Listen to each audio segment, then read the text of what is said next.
Fantastic. Or the live stream thing's just taking a wee second to get started. Sure. Are we allowed to drink on camera? Absolutely. Fantastic. Or the live stream thing's just taking a wee second to get started. Sure. Hey, Stuart. That is my okay. There we go. Everything is all sorted. So welcome everyone to the book launch for The Unravelling of Luna Forrester by my good friend and author Marisa Noelle. Sorry. Okay. At least I got the pronunciation of your first name right. Indeed, I'm very proud of you. I think everyone always calls you Marisa, don't they? Most people do, yeah. But and I kind of, I just whatever. Doesn't matter. So yeah, we're here to celebrate the launch of your latest book. As we know, you're a very prolific author and have published a number of books already. I'll just read a little bit about Marisa in case you are new to her and her work. So she's the writer of middle grade and young adult novels in the genres of science fiction, fantasy, horror, and mental health, including The Shadow Keepers, the Unadjusted trilogy, the Mermaid Chronicles, and the book that we're celebrating tonight, The Unravelling of Luna Forrester. She's a mentor with the Right Mentor Programme. She's been helping us out for the last 4 or 5 years. She's got dual citizenship, so she has friends and family on both sides of the Atlantic, and she uses the inspiration from both countries as settings for her novels. When she's not writing or reading or watching movies, she enjoys swimming. In the pool, she likes to imagine that she could be a mermaid and become part of some of her make-believe worlds. Yes. Despite being an avid bookworm for the time, she could hold a book. Being an author became a bit of a surprise to her, as she was always a bit like science geek at school. She lives in Woking in the UK with her husband and 3 children, and you can find her on Twitter, on TikTok. I believe she's a TikTok sensation, and obviously on her website as well, where she's got lots of extracts and quizzes and so on for her books. So that's a good place to go and check out a little bit more about her if you're unfamiliar. So welcome, Marisa, to your book launch. Thank you for having me to my book launch. That's fantastic. I know, I'm so excited. We're obviously going to celebrate the book tonight. Shall I just do a quick introduction of it, talk a little bit about the pitch and so on, and then you can talk about the concept of it. Sure, yeah, if you pitch it, that takes the stress off me. Absolutely, go for it. Yeah. Okay, I love this first line here. So, when secrets unravel, they all fall down. When his best friend Luna is found catatonic after a house fire, Matthew begins to fall apart. Take care of them, Matthew. Always, he says. Protect my secret. Of course, he replied. It's a promise he never thought he'd have to fulfill. A solemn vow to protect their large found family of humans and supernatural creatures alike. But Matthew is more concerned by Luna's devastating secret. A secret he's guarded all his life. A secret that is threatening to destroy their family and compromises his own existence. Grandmother is the only one who can help, but the week-long journey through the woods to reach her is filled with deadly peril. As they are picked off one by one, Matthew races to get Luna to safety, all the time doubting everything he thought was true. Yes. That's a killer pitch. I love that. Yeah. Brilliant. Yeah. And so can you tell everyone a little bit more about what inspired you to write this book? Where did the idea and the concept come from initially? I can and I can't. So this is really hard. One thing I've struggled with this book is it's so hard to talk about without spoilers. So hard. Even writing the blurb, I was just like, how can I get across what this book is about without giving things away?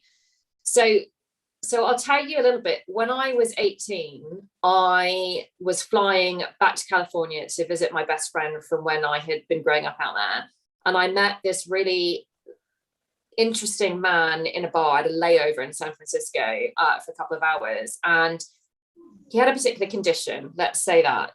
And it fascinated me. And I was about to start university studying psychology. And I have always been interested in human nature and why we do things and why we don't do things, and why some people are affected by things and why some people aren't. And the story that he had to tell me was so interesting that I found myself totally gripped. And I went on, and I think that kind of planted the seed. And I went on to investigate this particular condition. I did a lot of research on it. And I think even before I knew I was going to write books, I knew that I wanted to explore this particular topic. That sounds so vague, but I don't want to spoil it for people who haven't read it yet. So, but like me, I'm also never one to do something in the contemporary world. I always need a bit of horror or fantasy or something, because that's what I always loved. And I love the action and the adventure. And I always like to combine genres and mash them up and see what comes out. So I think, yeah, back then that was my inspiration, and then just my love of horror and fantasy kind of evolved the story into what it's become. So yeah, in a nutshell. Brilliant. And I think you're going to give us a little short reading from yes, the book. Yeah, I can. So I picked kind of the first couple of pages of the book. Takes just over 5 minutes, if everyone will bear with me, and I'll try not to make too many mistakes. Okay, so chapter 1, Luna. Unable to drag a breath past my chest, I ran down the hallway, scraped at the door handle, desperate for it to turn. Finally, it opened. I stuck my head around the door and peered into the gloomy interior. Caleb slept, his mouth open and his covers kicked off to the floor. Tyler's massive bulk faced the wall. I swiveled my gaze to Matthew. He held a book and a flashlight in his hands, a hardback textbook of some kind. I couldn't make out the title. He raised his head and smiled. Couldn't sleep. I shook my head and inched into the room. With a trembling hand, I wiped the sweat from my brow. Even the roots of my hair were damp. I shut the door behind me and leaned against it. The smell of dirty trainers and sweaty socks lingered in the air. I had a nightmare. Matthew sat straighter, the book falling to the floor with a soft thud. The same one? I nodded. He held out his hand. Thank God for Matthew. He never minded me interrupting his nights. He was the only one who could banish the images. I tiptoed across the room and sat on the edge of his bed. He threw an arm around me and gave me a squeeze. A tear leaked out my eye. All I could see was the blood in my dream, but it wasn't just a dream. It was a memory. Shh, Matthew said. You're whimpering. You'll wake the others. Tyler stirred. Matthew laid a finger across my lips while we waited to see if Tyler would wake. But he rolled over, his toned bicep covering half his face. I hadn't seen much of him over the summer. He'd been training for weeks, determined to retain his varsity quarterback position when the school year began. His arms rippled with newly defined muscles. I liked to watch him chop wood on the stump in the yard. Such power, such strength. Caleb muttered in his sleep. Sweet Caleb. I longed to reach out and wipe the smudge of dirt from his young cheek. He'd spent all summer building dens in the woods and camouflaging his face with mud, and sometimes terrorizing his little sister with sticks, pretending they were swords. Should we go outside? Matthew asked, so we don't wake the others. I stood. Matthew went to the sash window and threw it open. He climbed onto the roof and offered me his hand. I scrambled after him. He slid the window down behind us, leaving it open a fraction. The sweet smell of pine trees drifted towards us from the forest and helped to settle my stomach. I inhaled deeply, and my hands ceased to tremble. I gazed over the yard and forest beyond. The dark pines stretched up to the full moon, almost reaching it. As we settled ourselves on the roof, I shivered. The cold of the slate tiles leached through my pajamas. I lifted my toes so only my heels were in contact with the cold roof. Raising my face skyward, I shivered again. The stars were out in all their infinite glory. This far up the mountain, their undiluted light shone almost supernaturally. The immense blackness of the sky hinted at what lay beyond, the stretching, never-ending universe. Sometimes I wished I could be among the stars. Maybe things would be easier. I spotted the constellation Orion, my favourite. Orion the hunter who slayed animals and loved the goddess Dawn. Obsidian's wings beat against the black night. It took me a moment to locate him, camouflaged against the inky darkness. I followed the path of the blotted out stars. He flew in high circles, throwing me the occasional squawk. It echoed through the trees, and I wondered why no one else had ever discovered him. A griffin of midnight black and a wingspan equal to the length of 2 buses, almost as big as the house itself, one of its kind, hidden away. And then I remembered, no one else would ever know him because he was all mine, only mine. I smiled. The nights are getting colder, Matthew said. He removed a loose roof tile and brought out a tin. Opening the small box, he took out a pre-rolled joint. Looking at him, I threaded my arm through his. My chest tightened as I felt a rush of love. He was my favourite. Of course he was. He always would be. School starts next week, I said, accepting the joint. I bent my head as he lit it. Inhaling deeply, I felt the head brush and the edges of the nightmare slip away. Sat soon. They're going to work us hard this year. Are you ready for it? Matthew smiled. I've got pre-season training first. You're the fastest person on the track team. I rested my hand on his thigh. His warmth seeped through his sweatpants and into my cold hand. I took another hit on the joint and offered it to him. He shook his head at the joint. I could never tempt him. He took his training and health seriously. I was slightly envious of his willpower, the clear lines he lived by, but he never judged. That was one of the things I loved about him. You haven't had the dream for a few weeks. I shifted my gaze to his face. A small frown interrupted his smooth brow. 6 weeks, 2 days. You've had a nice summer, no dramas. I exhaled a perfect smoke ring toward the sky. The stars wobbled, the effects of the marijuana taking hold. It helps being around all of you, not seeing the pitying stares at school. I shivered again. In the distance, an animal barked or yelped. Maybe it was Ulrich. Do the others know? Matthew touched my hand and a fire flamed under my skin. I looked through the window. The rest of my convoluted family slept during the dark hour of the night. None of the others had trouble sleeping, except for Hope, occasionally. About my mother? I asked. Matthew shook his head. No, I meant about you and them and you know. I did know, but I didn't like to talk about it. When my father went away to work, Kalisa and Joseph took care of us all, and Alessandra. They were the oldest members of our group, the surrogate parents for kids that didn't belong. I didn't belong. Not really. Not without them. And I didn't like to think about it too much. It magnified my differences. If I could change, I would. If I could get along without them, I would. My throat went dry at the thought. I needed them, especially after what happened to my mother. The blood, so much blood. I gripped Matthew's hand. Protect my secrets. He looked up, concern softening his eyes. Of course. You always take care of them, won't you? I asked, suddenly gripped by the fear that something would happen to them. Us. Me. Doom, doom, doom.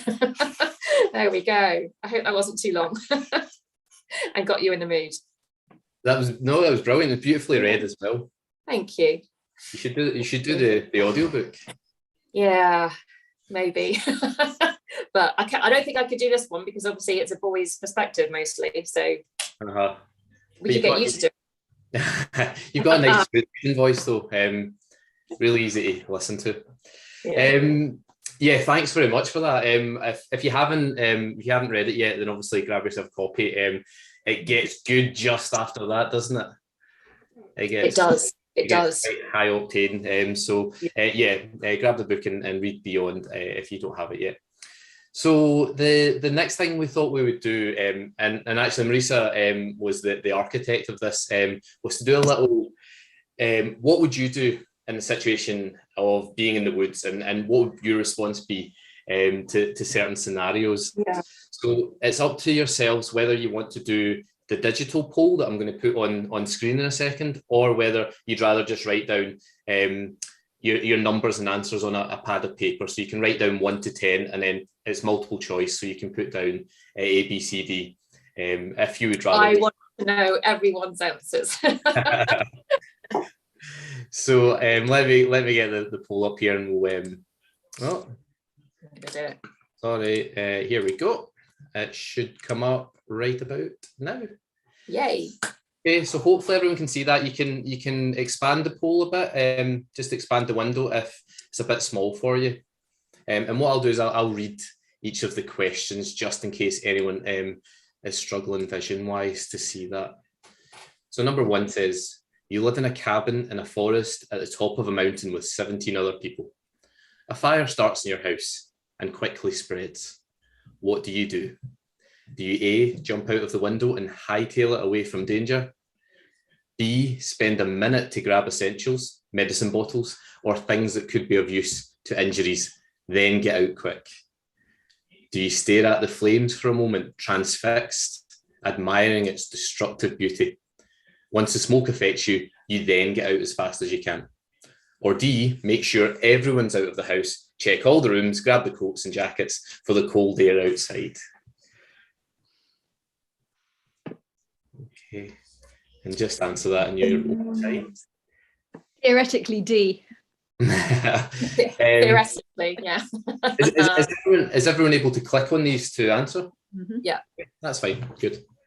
Number 2, the fire is burning your house. You're all gathered outside. Someone runs out of the house totally on fire. What do you do? Do you watch? Who cares? There were too many of you anyway. The first one bites the dust, right? B, start mentally going through the help the person will need if they survive. C, stare in horror at one of your friends burning. You don't know what to do. Or D, you don't think. You dash towards the figure and put out the flames any way you can. Number 3, you hear sirens approaching the house, but you can't be found by the authorities. What do you do? Stay put. Who cares about being found? Maybe it will shake something interesting out. B, look to the group. You don't want to make the decision alone, but you don't know what the right decision is. C, hesitate. You can't think straight. The smoke has gotten to you. You've never been able to think clearly during trauma. Or D, run. No one can be found here. Take them into the woods and run. Number 4, you're in the woods, away from the authorities. What do you do now? Do you A, grab the only water bottle in existence from a family member? Your throat is dry. The others can get water on the way. Wait for someone to make a decision. You're too amused at the chaos. B, hide and wait. See what happens. Keep an eye on the firemen. Maybe you can get back to the house and get medical attention for those who need it. C, decision making is still cloudy. The woods are dangerous, so is the fire and the authorities. Doubt your every decision. Or D, get the group together and make your way to grandmother's house. She can help. Number 5, one of your family members dies, a wound for the fire no one was aware of. What do you do? A, what's the point on wasting energy on digging a grave when animals will only dig up a body an hour later? You move on. B, bury them and give them a decent send-off, hoping the authorities won't venture into the forest. C, you're too grief-stricken to make much of a decision. You can't believe one of your family is dead. And D, leave her. As much as you want to bury her, your priority is the remaining members of the family. They need to get to safety. Number 6, you've been in the woods for 24 hours. You have no water and food. The kids are crying. What do you do? Do you A, go off on your own? You're more likely to find water without the kids dragging your pace. B, stay well away from the water. It's infected with the carcasses of mysterious beings. C, listen to those who know. If they say the water's infected, I'll wait. But I'm so thirsty. Or D, be a guinea pig to drink the water. Someone has to try it and you'd rather them benefit if it's safe. Number 7, you have to cross a raging river 200 feet below by walking across a fallen tree trunk. How do you handle it? A, wait until the end, see what everyone else does and which is the most successful method. B, go with someone you trust. This isn't one of your strengths, but you know it needs to be done. C, walk straight across. I'm too emotionally numb to feel fear or care what's happened to me. Or D, straddle it and wiggle along, taking the most vulnerable with you. They might need you. Number 8, there's a snaking black moss following you through the woods, growing up the trees, spreading out underfoot, and you're sure you've seen some crawling up your friend's arm. What do you do?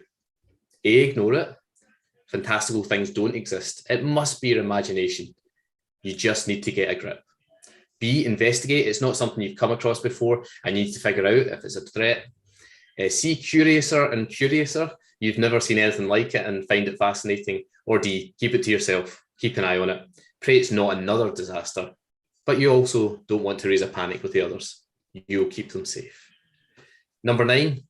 I don't think that's the right question, is it?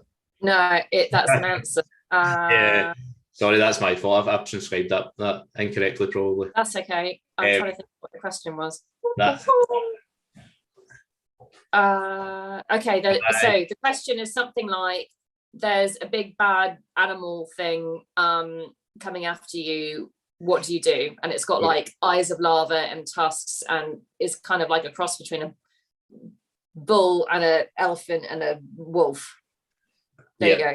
Yeah, that's exactly it. Yeah, my apologies. That's okay. So for A, do you run? No way you're getting caught up in a battle you can't win. B, climb a tree and hope it doesn't come after you. Maybe you'll be able to help the others when it goes away.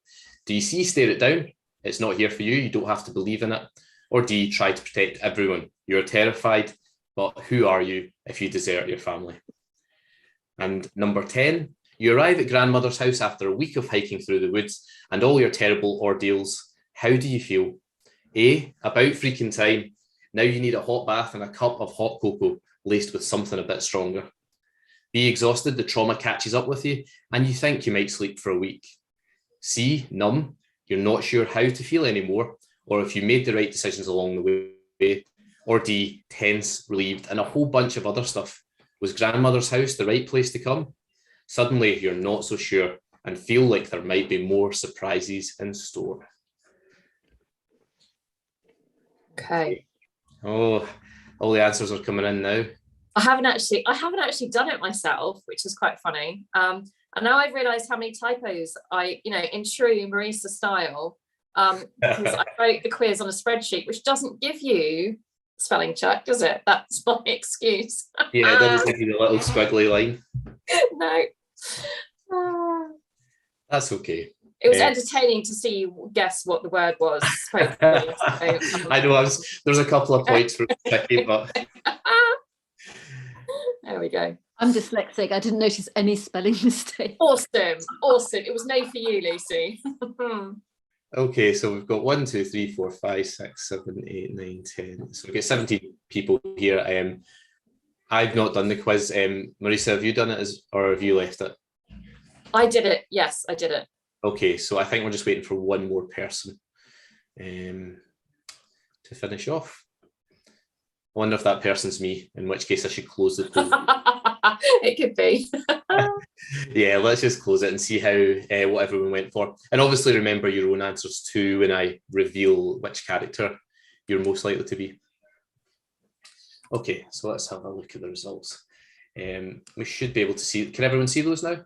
Yeah. So let's see, for the first one, most people went for D. For the second one, mostly D again, but a few on the C. The third one's mostly D. The fourth one's a bit more even. A few of you went for B. D again for 5. C for 6. D for 7. B for 8. Ooh. Just D for 9. And look at the A's in number 9. There's a lot of people.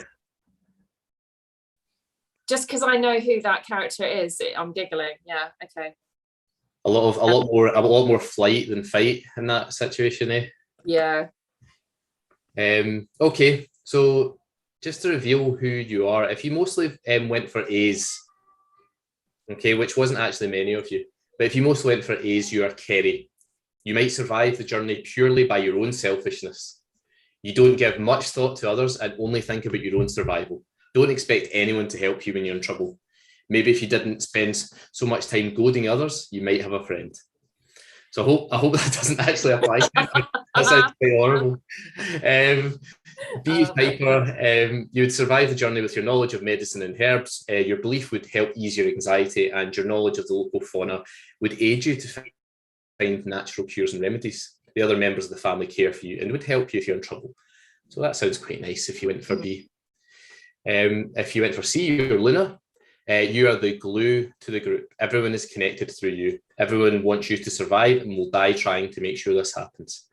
But are you as invested in their fates as they are in yours? And if you went for D, you are Matthew, the leader and organizer of the group. You will save everyone. You will make sure everyone makes it to grandmother's house, or you'll never live with yourself. Perhaps you need to realize some things are outside your control. Boom, boom, boom. I love it. Does anyone want to reveal which one they mostly were? You can either just speak or put it in the chat if you prefer. Go, Lucy. Well, I was channeling my inner Matthew. Oh, so mine's were D's. Yeah. There's so much fun though. That's just such a brilliant way to capture the characters. It's really clever of you guys. Yeah. Yeah, it's good. It was good fun to write, and I was kind of thinking I can't do a quiz that comes out with all 17 characters. I've got to narrow it down. Yeah. So I had to think about which the characters were the most loved, and obviously which were not loved. The only one that I wished I could have included, I should maybe included, was Faith, because Faith gets a lot of love as well. She's a great character. I don't know, Stuart, who was your favourite character when you were reading? Yeah, I'm probably a bit of a Matthew. Yeah. I didn't actually do the quiz, but I would imagine that most of them Yeah. easier as well. Yeah. I think you are a bit of a Matthew, actually, in real life. Yeah, very good. And that's a compliment. Yeah. Yeah. Okay. Good. I hope everyone had fun doing that. That was really good. That's something different. And that was Marisa's idea. Actually, we were discussing ideas for what we could do, and you came up with all of that. So, thanks for doing that. Okay, we're on to the question and answer section of the evening. Yeah. So this is your chance to ask Marisa anything you like about the book, or about her headwear, or where she, or what she's drinking, or where she got her big poster from, or how many she ordered by mistake. Spilling all my dirty secrets. Yeah, so you can either just chat away, obviously, if you're comfortable being on screen, or you can type questions in the chat and I'll read those out for you. Cool. Oh, we've got one already from Anna. She wants to know, did you make the crown? Did I? No, I didn't make the crown. I didn't make the crown. Does it look like I made the crown? I found the crown on Amazon, and I was looking for a Christmas crown. And some of them are a bit cheesy, and I really liked the berries and the woodland and kind of like the antlers look of this. So I thought this is going to be my Christmas crown, because I had a Halloween crown for October. So this is my December crown. Yeah. Oh, it looks lovely. I said that to you at the start, but it's really, and it's obviously very topical as well. Chloe's question actually is the one that I was going to ask. So it's a good question. How did you manage to keep track of all those characters? Because, you know, as a reader, like, it's at first you're just sort of like, whoa, who is everyone? Yeah, who's who? Yeah. Yeah. How did you keep track? I suspect, Stuart, you already know the answer to that. And I'm going to say a spreadsheet. I'm a spreadsheet girl. So I knew, because of the nature of the book, and those of you who haven't read it, I'm not going to ruin it for you, but because of the nature of the book, there had to be a lot of characters. And I knew from the beginning that was going to be problematic, and how was I going to keep the reader invested in all of these characters and remind people who they are. So one of the things I did, so in the beginning of the book, you will actually find, let me just find the bit. So there's a cast, I know it's backwards, and it just gives you a couple of lines about each character. So it's kind of like my fantasy map equivalent. So you can, if ever you've forgotten a character, you can go back and, oh yeah, that's who they are, kind of thing. But I think as you get through the book, you won't necessarily need that. You'll start to realize who's important and who's not, and you will attach emotions to more people. And I never intended for you to fall in love with every one of those 17 characters, because that would be probably implausible. But once I had written it, I had a spreadsheet, and I had kind of all the characters at the top and all the chapters and main moments down the side. And I kind of put who was important in which chapter, and I did them in order of, let's say, their injuries that happened to them. And then you leave the most important ones for the end, basically. So yeah, it was the spreadsheet that kept me, and I had to make sure that, when I looked at the spreadsheet, if somebody wasn't talked about for a couple of chapters, I was like, okay, do I need them, or what can I do to ramp up their presence? So, and that really helps. And I had lots and lots of beta readers basically help me with that. So yeah, in a nutshell, or not. We've got quite a few questions actually in the chat. Does anyone want to ask one out loud before I go on to those? Lucy will put her hand up. I can see Lucy. Yeah. I was wondering, Marisa, because it's such an ambitious book, and I cannot think of any other book where the protagonist is catatonic. it's such a brave decision. Do you feel it was just your experience as a novelist that you could pull this off? Would you advise this 17 characters, you know, for a newbie writer? No, I wouldn't advise it. I wouldn't at all. And Lucy, if you're not at the end yet, it will all become clear to you when you get to the end. Well, I'm savouring it. I'm really savouring it. Yeah, it is. Yeah, I would never recommend having 17 characters, and I would never do it again. This book needed it, and when you get to the end of the book, you will realise why it needed it. But for me also, you mentioned Luna's catatonia. For me, Luna's not the main character. This story is about Matthew. But that's not the title of the novel. Yeah. So the title of the novel is misleading in that respect, because although it is Luna's story, it's really Matthew's journey. And that's one of the things you come to realise as you read it. So I don't think I was trying to be ambitious when I wrote it. I think I just, because of the topic I wanted to write about, I knew that it needed a large cast and there wasn't any way to avoid that. So I just had to go for it and hope that my readers would stay with me on the journey. So I think they will. Yeah, thank you. Oh, that was a good question. What have we got next? From Jules, we've got you're quite prolific. Where do you get most of your ideas from? And do you feel a connection to certain themes in your work? Do you know, I think sometimes I have a random idea and it's come to me in a dream or something like that. And like when I wrote The Unadjusteds, for instance, I did wake up and suddenly have this fully formed plot. But when I looked back over my life and my experience, having done sciences at A-level and been fascinated by genetics and cloning, and, you know, and my brother's a genetic scientist, there were seeds along the way that kind of formed that. And as I said about Luna, this one conversation I had with a man when I was 18 years old kind of, I think, planted that original seed. So you think these ideas strike you, but actually I think they're years in the making. Just they're layering of your experiences, and they culminate in that spark that says that's how it all comes together. What was the second part of the question? I've forgotten now. So do you feel a connection to certain themes in your work?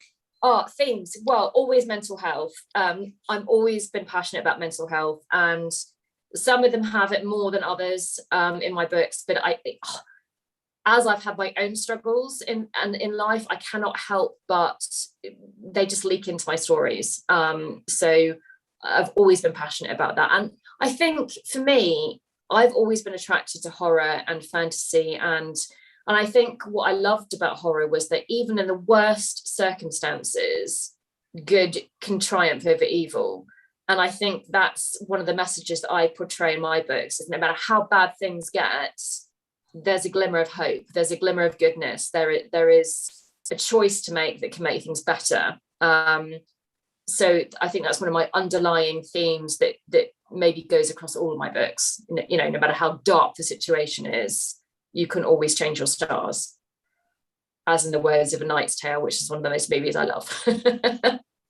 I was thinking that when you said it. I was like, Heath Ledger, yeah. Oh, and that makes me sad as well. Anyway, who have we got next? Anna has got a question. She says, I haven't read it yet, but I gather there's a fair amount of darling killing.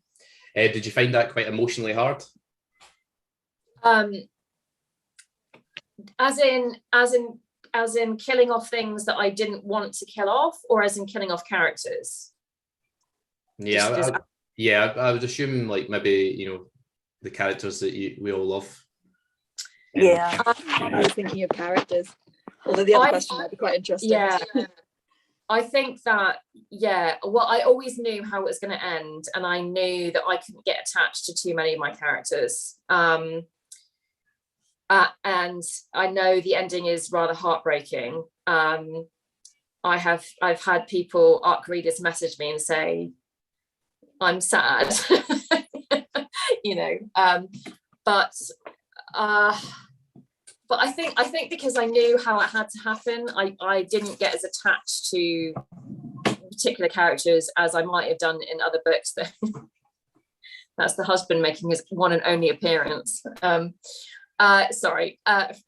yeah, I think I knew it had to happen. But yeah, each time I read it or each time I edit it, I would go through and just think, oh, but you're so amazing and I love you, and why did this have to happen to you? And so yeah, I had moments of, but you know, endings are never permanent either, especially in Luna's case. So that might be a little clue. Without too much of spoilers. Thank you. Yeah. Emma says she loves the cast list at the start of a book. Anna, what has it been like working with Question Mark Press? I love Question Mark Press. So Question Mark Press are this really unique group of amazing people. So I got involved with them when Zoe, who had read The Unadjusteds on my blog tour for me, and she is their blog tour organizer now. And so effectively it's a bunch of self-published authors, and we have come together under the umbrella of Question Mark Press, run by a guy called Jim Oddie, who's a supernatural crime writer. And we all write within the crime, mystery, horror area. So there's we've got quite a few books out now that have been published through Question Mark Press, but we still have all the rights, everything, all the ownership is totally ours, but we market it under the Question Mark Press. So it gives us kind of that bit of validation that you might not get if you're 100% self-published, or that you might want if you're, that makes you look like you're a published company, which we are. But we have a marketing person and a website person and a blog tour person, and we have, people that volunteer their time to actually help us. And we're also supportive of each other, helping each other with opportunities. We do promos all at the same time. Like this weekend, for instance, we're all putting our books down to 99p, not Luna, but The Reckoning will be. And they're a fantastic bunch of people to work with who are just passionate about writing and success, making, doing what we can to succeed as a group. So fabulous. Good question. That's a good question. We've also got, I think Lucy wants to ask a question, if you want to pop your mic off or on. Yeah, could I take you back to what you're talking about, mental health? Because I was sort of doing research for a book and quite staggered by the levels of anxiety I see amongst writers. And my kind of take is, so for instance, on some of my researches, are writers twice as likely to commit suicide than any other creative, and this is based on research in Sweden. Wow. And I kind of have this feeling that writers, I mean, and all artists, but you were writers, have these incredible levels of anxiety, and I think it's massively connected to creativity and spirituality. I just wondered if that was something that you found, because I didn't come across the levels of anxiety I'm seeing, say, in my TV career, but I'm seeing it in writers, and it's kind of sort of fascinating. I think maybe the difference between TV and writing is that with TV you are part of a bigger team, and whether you're on screen or off screen, there are people that you're dealing with day in, day out. I mean, with writers, it's a really lonely, you have to write the book on your own. For me, writing has been my therapy. I mean, I wrote a book in the middle of an anxiety relapse, and it was the only thing, I could be in the middle of a panic attack and I could sit down and write. It was the only thing that got me out of my own head. So for me, it's therapy. But I think there are a lot of introverts in writing. There are a lot of people that want to express whatever trauma or anxiety or mental health issues they feel through the spoken word, and that's the way that they exercise those things, which I think actually is a really healthy thing to do, rather than internalize it, get it out onto the paper. And your book might not be about anxiety, it might be about fuzzy spiders, but you're getting it out, you're getting your emotions out. And the old advice used to be, well, write what you know. And I think, you might not have been kidnapped by so-and-so or held hostage here, but I know fear and I can write about fear. And I think a lot of authors can do that, and a lot of anxiety, wherever your experiences are, the emotion of that can translate into anything that you write. And I think that's the key thing to capitalize on, and what might be the therapeutic thing for the writer. But I'm astounded to hear those statistics in Sweden. That's quite worrying. Yeah. Well, to be fair, it's before the internet, but it was a huge study over 40 years, Right, 1.3 million.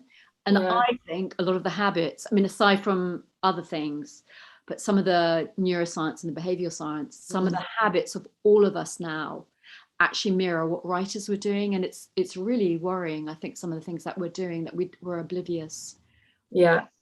But I guess I was also wondering was whether, I think writers are so creative. And the study was on creativity and mental health. So it was looking at that aspect, 1.3 million over. There does seem to be came up top a trend towards creators being more likely to have a mental health condition.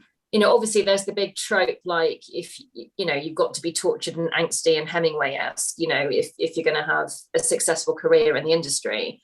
But I just think that people that are more prone to mental illness potentially explore those things in the arts, and that's the way they express themselves. And that's my kind of positive outlook on it anyway. Yeah, thanks. Thank you. Emma Reid has got a question. Oh, there we go. Hello, muted. Hello, lovely. Oh, happy 6th book birthday.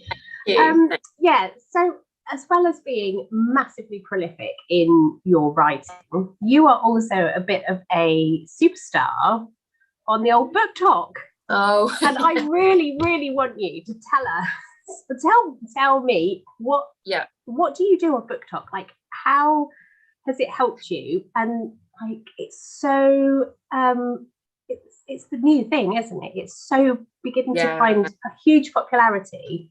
And I know you love it and have a great deal of fun with it. Yeah, I do. I just what's your book talk journey? Tell us all. So I was just having a think about, I met all my lovely author friends on Twitter, for instance, but I certainly didn't sell. I might have sold a handful of books through Twitter, and I know authors that say Twitter has, sent their career into the stratosphere. And I'm like, well, how? Because that didn't work for me. Instagram was just like it's pretty to look at, but I don't think I knew what I was doing with Instagram. And then I thought Facebook, well, no teenagers are on Facebook. I mean, that's my generation.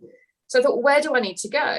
And although my son had been on TikTok for a couple of years, and he kept showing me these ridiculous things about idiots pranking and just, I was like, ugh. But I thought there's got to be a book community on TikTok. So I went on and I found Book Talk. And oh my God, and I have not looked back. And largely indie authors, but big authors are coming on there. So some of the big presidents are Claire McIntosh, the crime writer. She is hysterical. Love her stuff. Colleen Hoover is on there. Victoria Aveyard of the Red Queen fame, she's on there. And they all do it differently. And I think what drew the attention of how important Book Talk was the book We Were Liars. After 5 years of it being released, it was suddenly on the bestseller list again. Nobody could figure out why. And there were these two sisters who live in Brighton who had done a 15-second video that catapulted this thing onto the bestseller list again. And all they had done, so Book Talk kind of came about by saying, I recommend this book, read it, and then doing a series of photos and fast forward that would give you the mood of the book. And it would only last 15 seconds. So it kind of started with people saying, I love this book, and then doing their aesthetics. And I started doing it that way. And then I realized as an author, people want to know the person behind the books. They don't, it's the same rule. You don't want to promote yourself 100% of the time. You need to show yourself. But what's amazing about TikTok is that, the relationships I built over realistic time. With TikTok, you see somebody, you know what they look like, you know what they sound like. That relationship happens so much quicker. And the author network just is tighter, closer, quicker because of that. And you see your readers, you see your reactions, you know which ones are harsh, you know which ones aren't. And I now do a blend of promotional stuff, and it might be my book's out today, or it might be an aesthetic of my photos, to I got my edits from my agent and I have a headache and I don't know what to do about this, to I've got this new book idea, what do you think? To this is where I work, this is my writing space, to this is my hobby. So they just want to know about you. It's all about being genuine. They want to know who you are. It's about being natural. People turn up in pajamas with no bras and all sorts of things, and that's what it's all about, is just being yourself. Because if you try to be plastic, you won't get attention. And you've got to find what's right for you. Some people can do the funny. I'm not really the funny. I try sometimes.